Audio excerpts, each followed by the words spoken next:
जिस मूवी को आज मैं एक्सप्लेन करने जा रही हूँ वो एनाबेल कम्स होम है। मूवी एग्जैक्ट वहीं से स्टार्ट होती है जहाँ एनाबेल मूवी एंड हुई थी। एक बच्चे की मदर एक डॉल परचेज करके अपनी बेटी को गिफ्ट करती है क्योंकि उसकी बेटी को डॉल्स बहुत ज्यादा पसंद थी, लेकिन बहुत जल्द वो इस डॉल को एड और लॉरेन के हवाले कर देते हैं क्योंकि इस डॉल यानी एनाबेल डॉल में बहुत ज्यादा एविल पावर्स थी और वो इन पावर्स का यूज करके उस बच्चे को पोजेस करने की कोशिश कर रही थी। एड और लॉरेन एनाबेल डॉल को लेकर अपने घर के लिए चल पड़ते हैं, लेकिन रास्ते में एक एक्सीडेंट होने की वजह से उन्हें एक दूसरे रास्ते से अपने घर के लिए जाना पड़ता है। रास्ते में वो लोग एक कब्रिस्तान के बाहर रुकते हैं क्योंकि उनकी कार खराब हो गई थी और एड कार को ठीक कर रहे थे। इसी दौरान लॉरेन को कार की पिछली सीट पर एक लड़की की सॉल नजर आती है और ये वही लड़की थी जिसकी कुछ देर पहले कार एक्सीडेंट में मौत हो गई थी। उस लड़की की सॉल लॉरेन को कहती है आई लाइक योर डॉल। इसके अलावा लॉरेन को वहाँ पर बहुत ज्यादा स्पिरिट्स नजर आती हैं और वो सारी स्पिरिट्स उस कब्रिस्तान से ही आई थी। उनमें से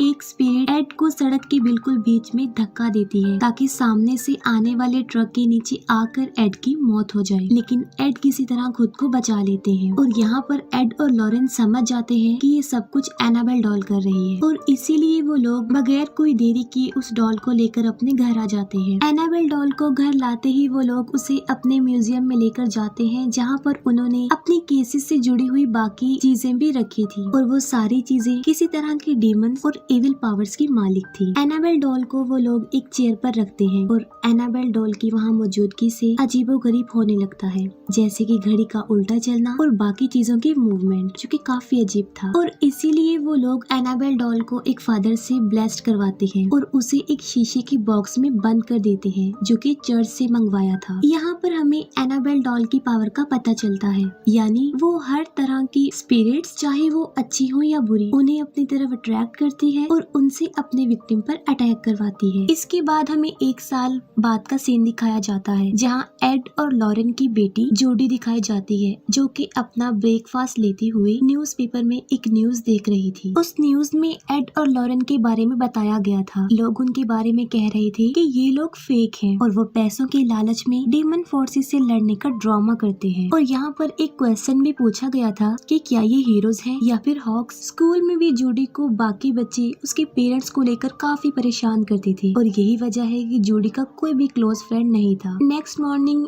एड और लॉरेन को किसी केस के सिलसिले में आउट ऑफ सिटी जाना था और वो लोग मैरी नाम की एक लड़की को जूडी की केयर टेकर के तौर पर अपॉइंट करते हैं। मैरी जूडी को स्कूल में ड्रॉप करती है और जूडी को स्कूल में एक फादर की सॉल नजर आती है जो कि कॉन्टिन्यूसली उसे ही देख रहा था और वो सॉल जूडी को फॉलो भी कर रहा था। और यहाँ पर हमें ये पता चलता है कि जूडी को वो स्पिरिट इसलिए नजर आ रही थी क्योंकि उसके पास उसकी मदर की तरह पावर थी जो कि स्पिरिट्स को देख सकती थी, उन्हें महसूस कर सकती थी। इसके बाद हम मैरी को उसकी फ्रेंड डैनियला के साथ सुपरमार्केट में देखते हैं क्योंकि जूडी की बर्थडे थी और केक बनाने के लिए उसे इंग्रेडिएंट्स चाहिए थे। शॉपकीपर और मैरी एक दूसरे को लाइक करते थे। इन लोगों की कन्वर्सेशन के दौरान हमें ये पता चलता है कि डैनियला किसी वजह से एड और लॉरेन के घर जाने में काफी इंटरेस्टेड थी। मैरी जब जूडी को स्कूल में पिक करने जाती है तब वो लोग वहाँ पर उस फादर की स्टैचू को देखते हैं जो काफी देर से जूडी को नजर आ रहा था और जब जूडी टर्न करके देखती है तो वो फिर से फादर की स्पिरिट को देखती है। मैरी और जूडी केक बनाने में बिजी थे तब डैनियला बैक डोर से उनके घर आ जाती है। डैनियला के हाथ में एक छोटी सी बेल होती है और वो जूडी से पूछती है कि क्या ये कोई स्पिरिट बेल है, जिस पर जूडी उसे कहती है कि नहीं, ये एक नॉर्मल बेल है जो कि उसकी मदर ने कलेक्ट की है। असल में डैनियला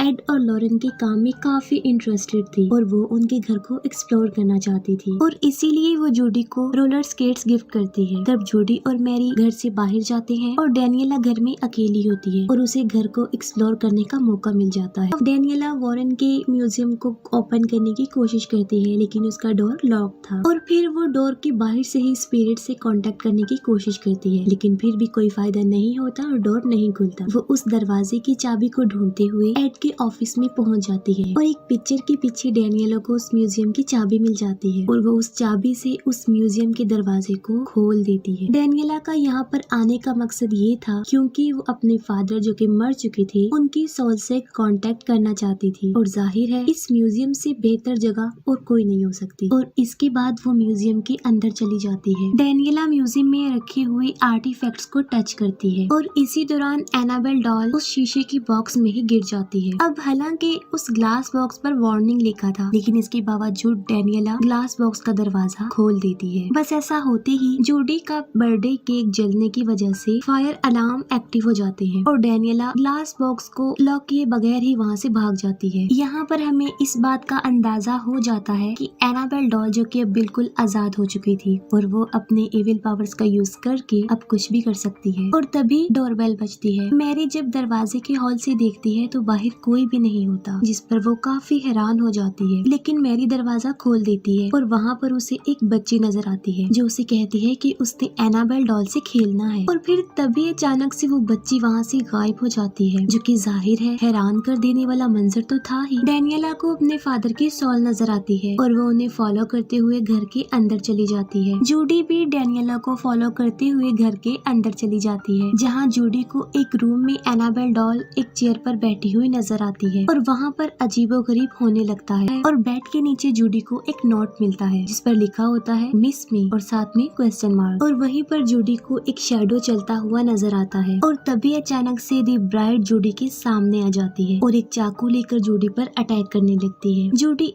क्रॉस उसे दिखाकर खुद को प्रोटेक्ट करती है और साथ में काफी चिल्लाती है और उसके चिल्लाने की आवाज मैरी और डेनियला सुन लेती है। मैरी जूडी के पास आती है और उसे हौसला देती है। यहाँ पर जूडी मैरी को बताती है कि उसके पास ये एबिलिटी है कि वो स्पिरिट्स को देखती है, जिस पर मैरी उसे कहती है कि जरूरी नहीं है कि सारी स्पिरिट्स ही बुरी हो, कुछ अच्छी भी होती है। डेनियला को एड और लॉरेन की पैरानॉर्मल इन्वेस्टिगेशन की फाइल मिल जाती है। उस फाइल में बहुत सारे डेमंस का जिक्र किया गया था और वहीं पर एग्जॉर्सिज्म की टेप्स थी जो कि एड और लॉरेन ने की थी। डेनियला उनमें से प्रोजेक्टर पर एक टेप प्ले कर देती है, जिसे मैरी फौरन बंद कर देती है क्योंकि जूडी उससे काफी डर रही थी। वो डिसाइड करती हैं कि वो फीली मिली गेम खेलेंगी। गेम खेलने के दौरान एक बार फिर से डोरबेल बजती है और इस बार डोर पर वही शॉपकीपर होता है। मैरी दरवाजे पर देखने जाती है लेकिन वो उस लड़के को अंदर आने नहीं दे रही थी। रात को मैरी और डेनियला जूडी की बर्थडे सेलिब्रेट करते हैं और बाहर वही लड़का गिटार बजा रहा था और बाहर उस लड़की पर वुल्फ की तरह नजर आने वाला एक डीमन अटैक कर देता है और वो लड़का उससे बचने के लिए वहाँ से भाग जाता है। डेनियला एक बार फिर से म्यूजियम जाती है और यहाँ पर हम देखते हैं कि उस म्यूजियम की कुछ आर्टिफैक्ट्स अब मूवमेंट कर रही थी। डेनियला म्यूजियम में रखे गए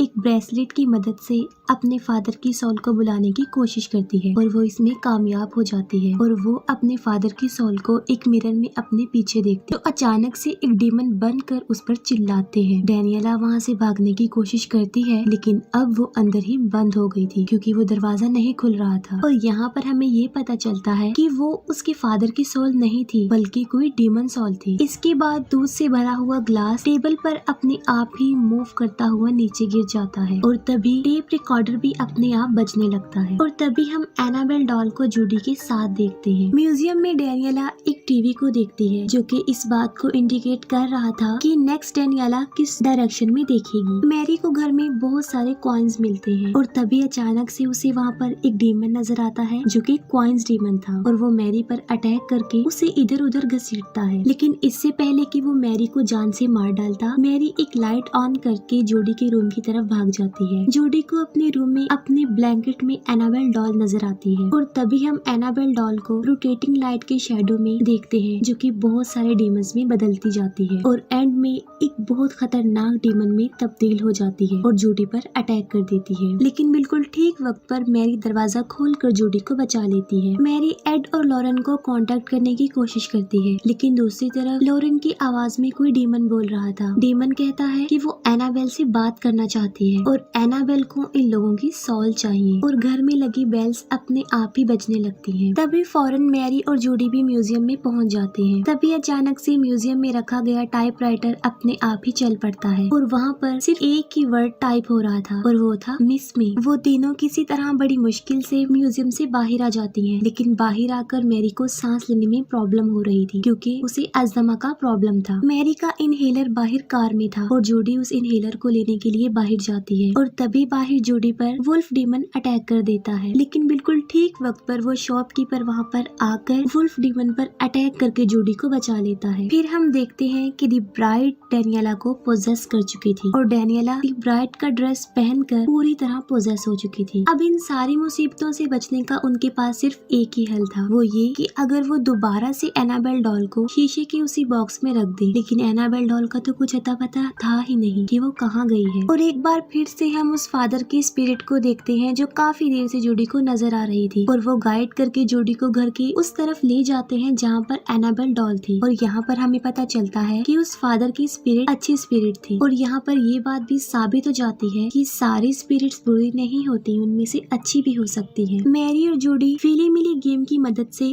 उस रूम की चाबी ढूंढती है जहाँ पर एनाबेल डॉल थी और फिर मैरी उस रूम में जाती है। उस रूम में बहुत ज्यादा डीमंस थे और बैड स्पिरिट्स थी जो कि मैरी को काफी डराने की कोशिश करती है। यहाँ पर बड़ी मुश्किल से मैरी एनाबेल डॉल को लेकर रूम से बाहर फेंकती है और जोडी एनाबेल डॉल को उठाकर वापस उस बॉक्स में रखने के लिए भागती है, लेकिन रास्ते में पोसेस डैनियला जोडी पर अटैक कर देती है। मैरी और जोडी डैनियला का मुकाबला करती है और जोडी अपने पेरेंट्स के थ्रू किए गए एग्जॉर्सिज्म की वीडियो प्रोजेक्टर पर प्ले कर देती है। इस वीडियो को देखकर डैनियला का भी एग्जॉर्सिज्म हो जाता है और अब वो दी ब्राइड के कब्जे से आजाद हो चुकी थी। अब ये तीनों लड़कियां म्यूजियम में जाकर एनाबेल डॉल को ग्लास बॉक्स में रखने की कोशिश करती हैं, जहाँ पर बहुत सारे डीमन उनकी कोशिश को नाकाम बनाने की काफी कोशिश करती है। तब जोडी एक क्रॉस की मदद से उन डीमंस को दूर भगा रही थी और डैनियला एनाबेल डॉल को ग्लास बॉक्स में रखने में कामयाब हो जाते हैं और ऐसा होते ही सब कुछ नॉर्मल हो जाता है। और तभी वहाँ पर वो शॉपकीपर भी आ जाता है। जोडी बचाती है कि बाहर डीमन से इस लड़की ने ही उसे बचाया था, जिस पर मैरी काफी खुश हो जाती है। ये चारों लोग रात को वहीं पर टाइम स्पेंड करते हैं और सुबह होते ही एड और लॉरेन भी वहाँ पर आ जाते हैं। जोडी उन सारे इंसिडेंट्स को अपने पेरेंट्स को बता देती है जो उनके साथ हुए और वो दोनों अपनी बेटी को रिलैक्स करते हैं। वो लोग जोडी का बर्थडे सेलिब्रेट करते हैं, सब कुछ हैप्पी और नॉर्मल हो जाता है और यहीं पर इस मूवी की हैप्पी एंडिंग हो जाती है। मूवी के लास्ट सीन में हमें पता चलता है कि डैनियला अपने फादर से कांटेक्ट करने की इसीलिए कोशिश कर रही थी क्योंकि वो अपने फादर की एक्सीडेंट में मौत की वजह खुद को समझती है। इस पर लॉरेन उसे बताती है कि उन लोगों ने उसके फादर के सोल से कांटेक्ट किया था, जिसमें उन्हें पता चला है कि डैनियला का उस एक्सीडेंट में कोई कसूर नहीं था, वो बेकसूर है और उसके फादर को उस पर प्राउड है। और यहीं पर ये मूवी एंड हो जाती है।